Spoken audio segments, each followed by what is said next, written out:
All right. I want to start this lesson by giving all glory, honor, and praise to Yahweh, Bahashem, Yahweh Shai, Bahashem, Rikah Kodash.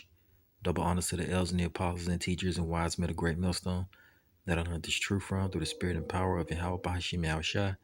Salutations out there to the elect. All right. I want to start this lesson in Matthew 4. Let's start at verse 1 and get some context. Right here, the heading says, The Temptation of Yahweh Shai. But it says, that J, that's idol's name, but it's talking about Yahweh Shai because Yahweh Shai is the Lord's real name, not this name right here. All right, verse 1, it says, Then was Yahweh Shai led up of the Spirit in the wilderness to be tempted by the devil or Satan. Verse 2, And when he had fasted 40 days and 40 nights, he afterwards hungered. He afterwards hungered.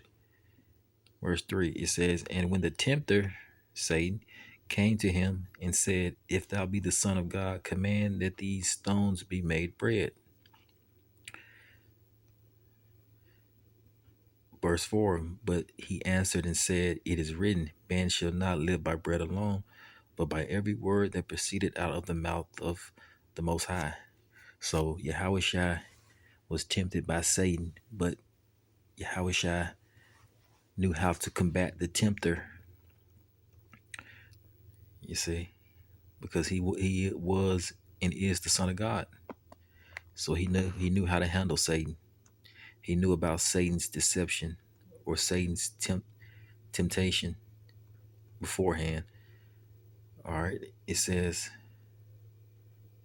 verse 5, Then the devil taketh him up into a holy city, into the holy city, and setteth him on the pinnacle of the temple.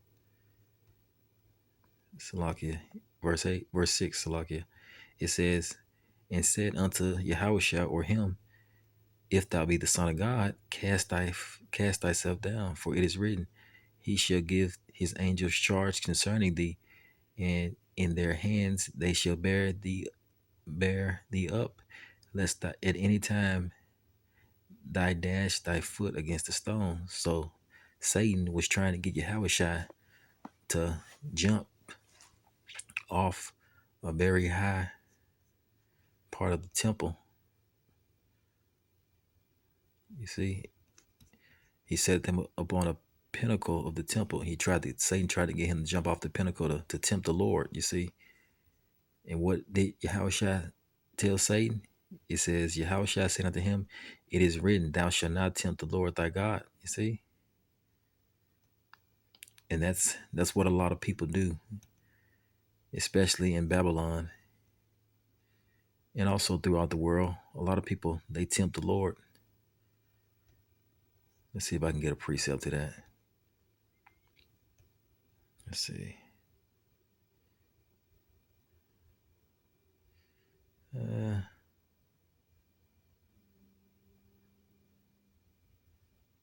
Let's see. But the point is that Satan tried to get Yahushua to tempt the Lord, to try to force the Lord's hand. But Yahushua knew that you shouldn't tempt the Lord. But a lot of people, they continue to tempt the Lord every day and force the Lord's hand. And the Lord, judges them. So let's or he's very terrible to them. It scares the crap out of them. Let's give you an example of a person tempting the Lord in this video right here. Let's see. All right. It says skydiver dangles from plane's tail 1,500 feet in the air. Okay, let's play the video. Salakia.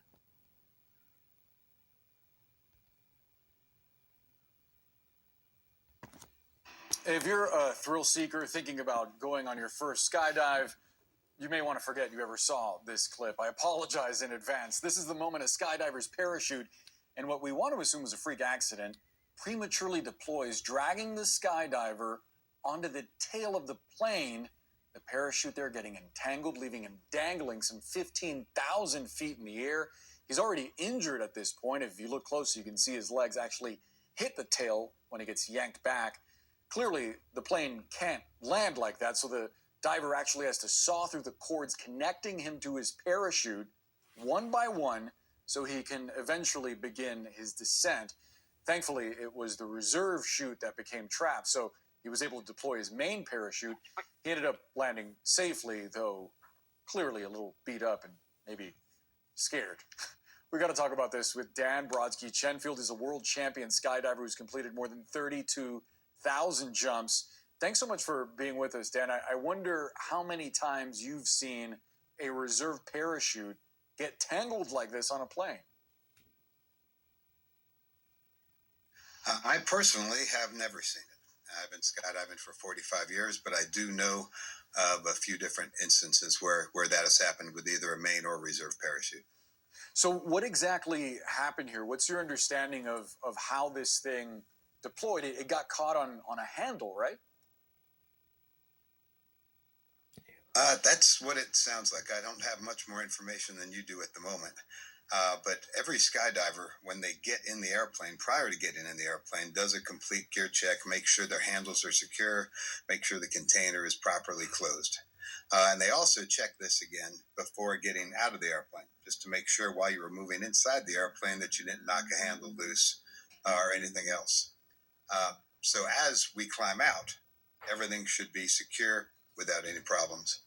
Apparently, the skydiver got the handle caught on something getting out of the airplane, which then deployed the reserve parachute while they were standing outside of the airplane. Yeah, but the point is that you shouldn't tempt the Lord. See, the whole concept of skydiving is these people tempting the Lord. See, they do this stuff to tempt the Lord, but a lot of them, they don't believe in the Most High. They don't think that there's a higher power out there. So a lot of them don't realize that they're tempting the Lord. You see, a lot of them don't believe that there's a higher power, but they don't understand that when you do things like this, you tempt the Lord, and you can end up, like this guy did. He injured himself because if you watch the video, or if you see right here in the video, his leg hit the tail of the plane. So you know what that means. His leg either got broke, damaged, or it broke. Well, yeah, it got damaged or it broke, Salakia. But the point is that doing this whole concept of skydiving is tempting the Lord. You see, they're trying to force the Lord's hand. So luckily he didn't die, but you know he may have, because you shouldn't tempt the Lord by doing this.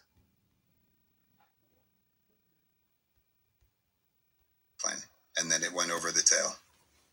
And the skydiver survived by cutting himself free with a knife or like this sharp object. You kind of see the angle there. Is that something you typically carry with you in the event that something like this happens? Yeah. Most skydivers do have what we call a hook knife, just a small knife.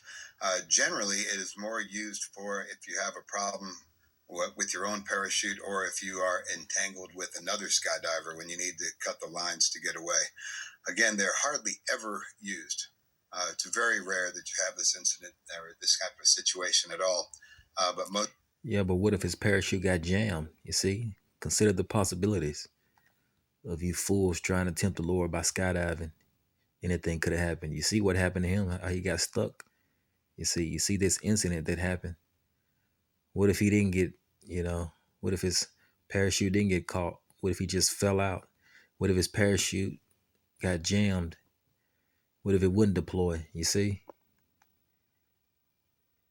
You heathens are crazy. Most skydivers do carry a hook knife just in case, because we like to be careful. Yeah, it's clearly a dangerous but very fun sport. Had you ever found yourself in a similar situation? Because I just... You see, dangerously fun, that's Esau for you. That's the so-called white man. You Edomites are crazy. You do things like this, endangering your lives. You love tempting the Lord, thinking that he won't, cause you to be judged on the spot or be destroyed on the spot. You heathens. You really are fools. I just wonder what is going through that skydiver's mind when they're dangling like that. And if you've been in something similar or a close call, which I imagine having gone skydiving so many times, you probably have, what's the thought process?